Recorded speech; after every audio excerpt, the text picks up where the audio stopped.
into ebendiyithanda izawube ivuyisa into yakho. Ithi loo nto befemeli umntu lo yinto kaThixo.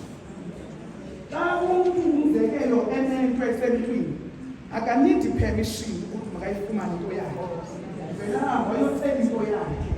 Kuwe njalo ke nakuThixo uThixo uthatha into yakhe wayibuyisela kuye. Kodwa uthi ke lo mntu ekugqibeleni uthi yiguqule yami intando ifake ngoba intando kaThixo ibuhlungu. Intando kaThixo ayinyamezeleki. Mama uVayisi wandibhaqa ndizihlelele ndizonwabela ngoba ndicinga ukuthi kuthiwe ozihlala andisheki ndintoni ngoku. Kodwa phantsi komcimbi wexesha yonke into mamfowethu inexesha layo. Uthi likhona ixesha femeli lokuba ulilwe, kodwa likhona ixesha lokuba uhlekwe. Ilishwa lelokuba sithetha nani namhlanje ngexesha lokuba ulilwa. Enyanisweni ikhona into ethi wonke umuntu uphila kwisizini ezahlukileyo njengoba mhlawumbe eminyakeni ikhona isizini ezine. Kodwa nina nijongene nesizini esibiza ukuba yiwinter.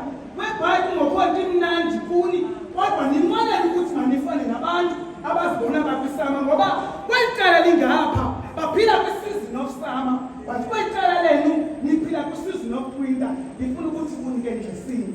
Yakhuphuka emazwini yonke into inexesha lwayo. Khona ixesha lokulima, likhona ixesha lokuhleka. Kodwa apha ebomini ikhona yonke into inexesha layo. Nxa umbona uyicacisile ndingazodlula kodwa ndifuna ubaxelele omama kunye nabazimu ukuba izinto zonke zenzelwa ukuba masibe permanent. Zonke izinto zenzelwa ukuthi mazidlule. Ngoba uba ngabana awukhange udlule umnyameni awuzokwazi umxelo umuntu ukuba bengike ladlulela umnyameni. Zonke ezo zinto kuyanyanzeleka ukuthi masihambe ebumnyameni okanye sihambe emanzini ahahayo, sihambe emlilweni. Ngokubiza kuyayicekisa ukuthi nabantu ohamba phakathi kwamanzi akasoze amanzi amrhaxe noba singathi sifakwe emlilweni, imililo ayisoze sikhawule ngoba yonke into exesha layo. Abakhona amaxesha bomama uthi wawujonga kwetayili ngapha ibe ngathi asoze kube ngomso. Kodwa uthi umbhali ekuseni nje uthi ngomso ufudumala kwelanga useza kukhalela kuwe. Sasazi ukuthi lo mzuzu uzibona ukuba ungakhona ingathi yalunga, kodwa ngomso izawuba khona into elungayo. Ngoba xa ndizawuhlala phantsi ndikhumbula intombi kakuyeyitena ethombele egasi for 12 years yangathi le ntombi iphila ubomi bayo bonke neyithombele egasi. Yonke into inexesha layo. Bathi abantu abangazani ngale meko bayibekele ekaleni ngoba ingathi ingcolile, ayakwazi ukuthetha phakathi kwabantu ngoba balibele ukuthi yonke into inexesha layo.